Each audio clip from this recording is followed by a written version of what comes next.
We interrupt programming at the request of the National Weather Service to activate the North Texas Emergency Alert System. The National Weather Service has issued a severe thunderstorm warning for Parker County and for Hood County until 9:45. The severe thunderstorm is located 13 miles west of Granbury, moving northeast at 40 miles per hour.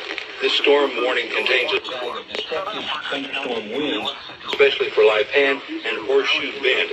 This storm may contain 80 mile per hour wind gusts. It is showing a strong indication of a bow echo, which also indicates very gusty straight line winds. Flying debris can be dangerous to those caught without shelter, and mobile homes can be heavily damaged or even destroyed. You can expect considerable damage from the wind, again, in portions of Parker and Hood County, especially around Lipan, Horseshoe Bend, and the storm moves to the northeast at 40 miles per hour.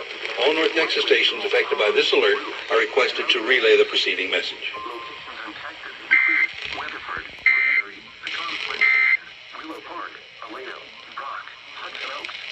And just a quick